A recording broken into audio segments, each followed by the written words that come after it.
In 1256, Ruknuddin Kursha, then 26 years old, and leading what was widely known as the Assassins, surveyed the valley from the battlements of Mandus fortress. For 166 years, his lineage had instilled dread in monarchs, caliphs, and emperors. They had assassinated 2 Abbasid caliphs and numerous military leaders, even compelling Saladin, a hero of the Islamic world, to withdraw. Yet, at that moment, over 138,000 Mongol warriors were laying siege to the fortress below. Their siege engines relentlessly battered the seemingly impenetrable walls daily, and food supplies were dwindling. Ruknuddin faced a pivotal decision, one that would not only determine his own fate, but also that of tens of thousands, including soldiers, families, and children, across more than 100 strongholds awaiting his command. He considered 3 paths: an honorable last-stand fight with inevitable losses, surrender, hoping for Mongol clemency, or was there a third option? The question loomed: what to do when you alone hold the destiny of tens of thousands, and every choice could lead to tragedy? Before we delve into his decision, which remains controversial, please share your location and current time in the comments. I'm curious to know who is watching this video and from which time zones. Now, to grasp the significance of the choice made atop that Persian mountain, let's go back 166 years. In 1090, Hassan ibn Sabah, a 40-year-old Persian scholar, encountered what seemed an intractable dilemma. He was a follower of Ismailism, a minor branch of Shia Islam. In a world dominated by the violent Sunni Seljuk Empire, there was no place for people like him. They faced persecution, oppression, and death. Hassan's problem was stark yet brutal. How could a minority community, lacking an army, territory, or military might, survive in such a world? The conventional answer was that it couldn't. They would simply be annihilated. However, Hassan refused to accept this fate. He recognized a crucial truth. He couldn't defeat the Seljuks in a conventional battle. Their army outnumbered his followers by a factor of 100. But he didn't need to overpower them directly. He merely had to make the persecution of his community so costly that they would think twice. Step 1. A secure base. A location that the Seljuk army couldn't easily assault. In 1090, Hassan turned his attention to Alamut Castle, a fortress carved into a 200-meter-high rock, encircled by sheer cliffs, accessible only by a single narrow path. But he didn't launch an attack with an army. Instead, he arrived in the Alamut Valley as a teacher, a missionary. He educated, assisted villagers, gradually convincing them to embrace his ideas. He even swayed the guards within the castle. And then, one day in 1090, without a single drop of bloodshed, Alamut's gates opened for Hassan. Legend has it, he even paid the previous owner 3,000 gold dinars, as if it were a routine business transaction. This was his initial triumph, and it teaches us something significant. Sometimes cunning force outweighs brute power. However, a single secure fortress wasn't enough.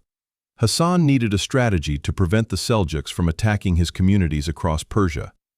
He devised a strategy whose ethics we still debate 900 years later. Hassan trained an elite group of fighters called fidays, meaning those willing to sacrifice themselves. These individuals did not engage in pitched battles. Their mission was different: assassinating influential figures who posed a threat to the Ismaili community. In 1092, the first assassination reshaped history. Nizam al-Mulk, the head of the Seljuk government and the architect of the anti-Ismaili campaign, was returning home after a day's work. A man dressed as a Sufi approached him, feigning a request for a blessing. In that instant, a knife plunged into Nizam al-Mulk's chest. Nizam al-Mulk, the most powerful figure in the Seljuk Empire after the Sultan, died on his way home. Some would call this terrorism. Others would label it asymmetric warfare, the only recourse for the weak against the strong. History doesn't offer simple answers, but it reveals the outcome.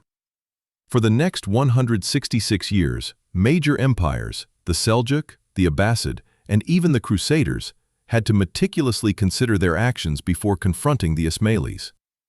They understood that if you persecuted the Ismailis, you could become the next target, and no number of bodyguards could protect you 24/7. During these 166 years, the Nizari Ismailis evolved into an intricate network. They built or captured over 100 fortresses throughout Persia and Syria. Each stronghold was chosen for its strategic location: high mountains, difficult terrain, independent water sources, and provisions sufficient for years of siege. Alamut became a center of learning. Hassan established a vast library, reportedly containing up to 400,000 volumes. Scholars flocked there to study astronomy, mathematics, and philosophy. This was not merely a military organization, it was also a cultural hub. The roster of those who fell victim to their assassinations reads like a historical chronicle. 2 Abbasid caliphs, numerous Seljuk generals, and high-ranking officials.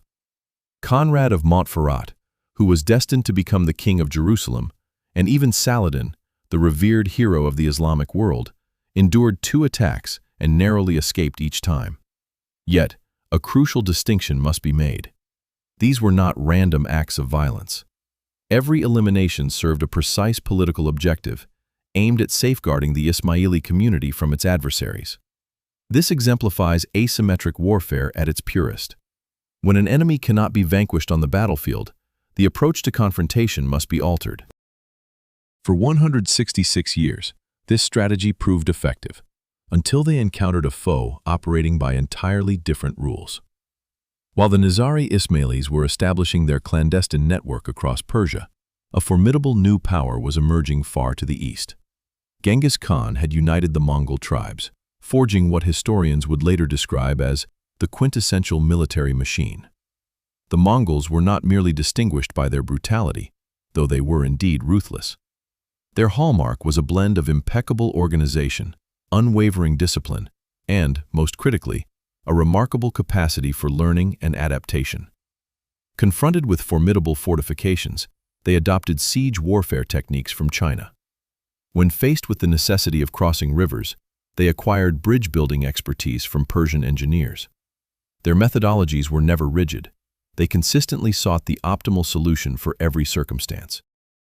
Between 1219 and 1221, the Mongols swept through the Khwarezmian Empire in Central Asia. The devastation wrought there served as a grim warning to the entire Islamic world. Cities like Bukhara, Samarkand, and Merv, once jewels of Islamic civilization, were obliterated. Estimates of the death toll ranged from 2 to 15 million people. However, not every city met destruction.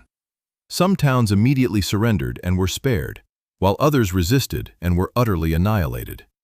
The Mongols conveyed a simple, brutal message: surrender promptly and live. Resist, and everyone shall perish. Choose your fate. This was not gratuitous violence. It was calculated aggression designed to compel every subsequent city to deliberate very carefully before offering resistance. In 1251, Manki Khan, Genghis Khan's grandson, ascended to the position of Great Khan. Surveying the map, he identified 2 remaining obstacles before the Mongols could secure complete control of Western Asia: the Abbasid Caliphate in Baghdad, the spiritual core of the Islamic world, and the Nizari Ismaili strongholds in Persia, regions that had plagued every preceding empire. Manki entrusted this mission to his brother, Hulagu Khan. Not because Hulagu was the most ruthless, but because he was the most accomplished organizer. In October 1253, Hulagu departed Karakoram with an unprecedented army. It comprised over 138,000 warriors, but it was more than just cavalry. Hulagu brought with him a contingent of 1,000 Chinese engineering groups. These specialists were adept at constructing trebuchets, siege engines, and assault weaponry. This represented a crucial difference. Previous empires had attempted to assault Nizari fortresses and failed because they possessed only armies. Hulagu possessed technology. The Mongols had assimilated the lessons learned from China. Cavalry could sweep across the steppes, but to breach formidable stone walls, machinery was essential. The army advanced slowly across Central Asia, taking 2 years to reach Persia. Yet everywhere they traversed, they consolidated their authority, summoning local rulers and demanding troops and intelligence. This was not a whirlwind raid, it was a meticulously orchestrated campaign with flawless logistics, aimed at a singular objective, the complete eradication of the Nizari Ismailis. In 1253, while Hulagu was still en route to Persia, the Nizari leadership realized something pivotal. If they allowed Hulagu to arrive in Persia with his full army, their defeat was assured. They needed to thwart this campaign before it even began, and they devised a plan so audacious it verged on madness. Assassinate Möngke Khan, the great Khan of the Mongol Empire, directly in the capital city of Karakorum. If successful, Hulagu would be forced to retreat, the Mongol Empire would plunge into a succession crisis, and the campaign would be terminated. 400 of their most skilled operatives were chosen. They disguised themselves as merchants, missionaries, and pilgrims. Bearing goods and gifts, they embarked on a 1,000-mile journey along the Silk Road, eastward, into the very heart of the Mongol Empire. This was, perhaps, the most daring assassination attempt in history. 400 individuals traversing 1,000 miles through enemy territory to eliminate the most heavily guarded man in the world. However, the Mongols possessed their own sophisticated intelligence network. Reports emerged of an unusually large caravan of merchants heading towards Karakorum.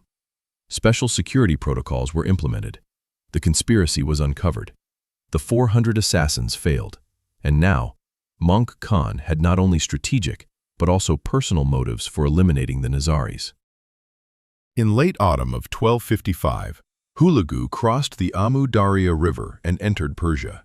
He did not rush directly to Alamut. That would have been a misstep. Instead, he employed a systematic siege tactic, what military strategists today refer to as peeling back the layers of the onion. General Kitbuga was dispatched ahead to assault smaller, more distant strongholds in Kuhistan and Kumis. The initial objective wasn't outright conquest, but rather twofold. First, to probe the Nizari defenses to decipher their combat strategies, and second, to sever Alamut's connection to its supporting fortresses. A third goal was to sow fear and division within the Nizari network. Each fallen fortress inflicted a wound on their system, representing not just a material loss, but a psychological blow. The perception of their fortress system's invulnerability began to crumble. In December 1255, amidst this escalating crisis, the Grand Master Ala ad-Din Muhammad passed away. Various accounts exist regarding his demise. Some claim he was assassinated by close associates who disagreed with his anti-Mongol policies. The precise cause may forever remain unknown. Nevertheless, the outcome was undeniable. His son, Ruknuddin Kursha, at merely 26 years old, was left to assume leadership under the most dire circumstances. Imagine yourself in his position, a 26-year-old just taking the reins of a movement, with the most formidable military force in the world looming on the horizon. Fortresses were falling daily. Internally, some blamed his father's policies for inciting the Mongols. Now, all eyes turned to him, awaiting his critical decisions. Ruknuddin attempted to engage in diplomacy. He dispatched envoys to Hulagu, offering submission, tribute, anything to avert an all-out war. Hulagu, however, presented his demands: the dismantling of all strongholds, complete and unconditional surrender, and the handover of all weaponry. This was a condition Ruknuddin could not accept, as destroying the fortresses would leave his community utterly defenseless, placing the Nizari Ismailis at the mercy of any aggressor. Yet, refusing these terms meant the war would rage on, with another fortress falling each day. Ruknuddin found himself caught between two dire choices. In the autumn of 1256, Mongol forces lay siege to Meymundiz, the fortress where Ruknuddin resided. For an entire week, Mongol trebuchets relentlessly bombarded it. Walls several meters thick, constructed over generations, began to crack and crumble. Each boulder, the size of a human, launched from a trebuchet, struck with terrifying force. The echo of each impact against the wall resonated through the valley, and dust plumes rose after every hit. Inside, food supplies dwindled. Water remained, thanks to an independent well, but sustenance was scarce. Children began to cry from hunger, and warriors grew weak. Every day, Ruknuddin stood on the ramparts, gazing down at the Mongol army, realizing he had to make a decision. On November 19, 1256, Ruknuddin made a choice that would shape history and be debated for another 770 years. He exited the fortress gates unarmed and surrendered to Hulagu Khan. Some historians would later brand this act as treachery, while others would deem it the only pragmatic option. To comprehend his decision, one must consider his predicament. The fortress housed not only warriors, but also their families, women, and children. Had he fought to the bitter end, the Mongols would have massacred everyone, just as they had done in Khwarazm. Outside, dozens of other fortresses still held out, trusting his leadership. If he perished there, they would lose central command and be vanquished piecemeal. Hulagu had offered clemency if all fortresses surrendered. Other empires in the past had accepted Nizari submission. Why would the Mongols be different? Ruknadin likely believed or hoped that by surrendering, he could save at least a portion of his community. He could not have known he was making a grave error. Following his surrender, Ruknadin was ordered to send messages to all remaining Nizari fortresses, commanding them to open their gates. Some warriors in these strongholds were suspicious, believing Ruknadin was acting under duress, but the majority obeyed their imam's command. On December 15, 1256, the gates of Alamut, the fabled fortress that Hassan ibn Sabah had seized 166 years prior without a single drop of blood, slowly swung open to the Mongol army. They entered and found not the paradisiacal gardens or treasures described in Western legends. Instead, they discovered an immense library, possibly containing 400,000 volumes. Ala ad-Din Ata al-Mulk Juvaini, a Persian historian at the Mongol court, received permission to salvage some works. He selected copies of the Quran, a few astronomical treatises, and several Ismaili texts he considered valuable. The remaining hundreds of thousands of volumes on philosophy, science, mathematics, and Ismaili thought were incinerated. We can never know what was lost in those flames. Perhaps there were scientific works ahead of their time, or philosophies capable of transforming our thinking. We will never know. But the story did not end there, and this is the most painful part. Ruknadin, convinced he had fulfilled his part of the bargain, requested an audience with Monkey Khan in Karakoram.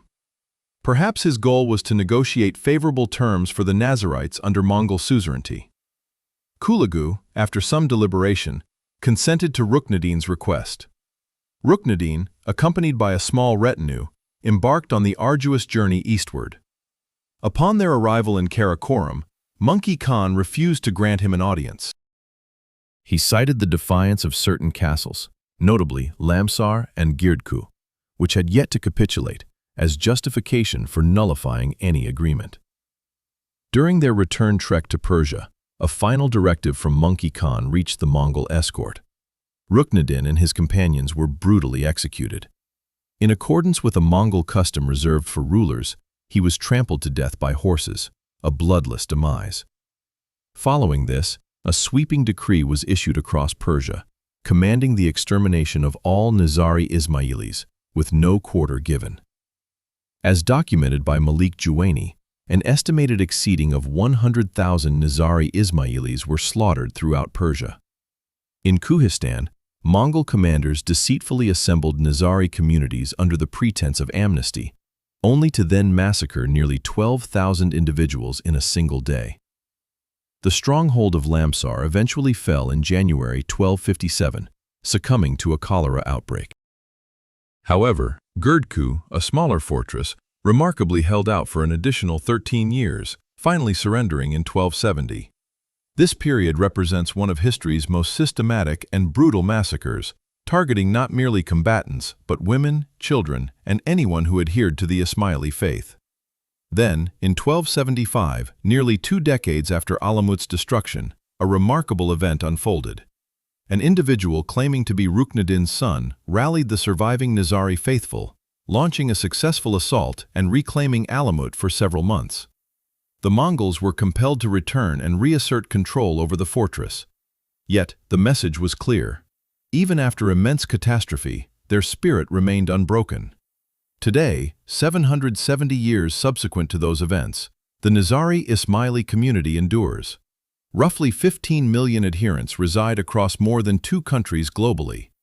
Their spiritual head is the Aga Khan IV, tracing his lineage 49 generations back to Muhammad. They have abandoned their historical practice of assassination, now contributing significantly to education, healthcare, and social development. They have discovered a path to survival, not through aggression, but through perseverance, adaptability, and the quiet preservation of their identity. So, what pertinent lessons can we glean from this narrative after 770 years? The Nizari Ismailis had formulated a strategy acutely suited to their circumstances: asymmetric warfare. For a period of 166 years, it provided exceptional efficacy. However, when confronted by an adversary possessing superior technology, virtually boundless resources, and, crucially, one unbound by conventional rules of engagement, this strategy proved inadequate. No single strategy can guarantee perpetual triumph. The world undergoes continuous transformation, and what once yielded success can become obsolete. Rukneddin faced an unenviable choice, with no truly favorable outcome. To resist to the bitter end meant immediate annihilation for all. To capitulate offered a slender hope of preserving some lives, but also carried the considerable risk of widespread tragedy. We frequently tend to judge historical decisions from our comfortable vantage point, privy to all subsequent information. But those who made these choices lacked such insights. They were confronted with horrifying alternatives and severely limited time for deliberation. Before condemning, ask yourself, in their shoes, what would you have done? And be honest. This is, perhaps, the most encouraging takeaway. Despite persecution to the brink of complete eradication, the Nizari Ismaili community survived, not through violence, but through resilience, adaptation, and the silent safeguarding of their identity. They grasped that sometimes survival outweighs honor. Sometimes bending is preferable to breaking, and sometimes altering one's form is the sole means to preserve one's essence. The ruins of Alamut still stand in Iran's Alborz Mountains, crumbled walls on a formidable peak, surveying a breathtaking valley. It is no longer the fortress of assassins, nor a symbol of fear. It is merely a relic, a testament to people who once believed they could persevere through fear, to an empire that once imagined eternal dominance, and to the inevitable clash when such forces collide. It serves as a reminder that in history, very few things are immutable. What appears impenetrable can collapse. What seems utterly destroyed can experience resurgence. The key is not to avoid falling, but how one rises after a fall. So, we've journeyed through one of history's most dramatic confrontations, where an impregnable fortress met an impeccable military machine. Now, I pose a question to you. If you were Rukneddin on November 19, 1256, standing on the walls of Maimundis, overlooking the Mongol army below, knowing your decision would determine the fate of tens of thousands, what action would you take? Fight to the death, surrender with a faint glimmer of hope, or is there a third path? Share your thoughts in the comments. I genuinely wish to hear your perspective, and feel free to engage in respectful debate with those who hold differing views. This is how we learn. If you found this video valuable, please hit the like button to increase its visibility. Subscribe and activate notifications so you don't miss other in-depth historical narratives. This story offers insights not just into the past, but also lessons for the present. Indeed,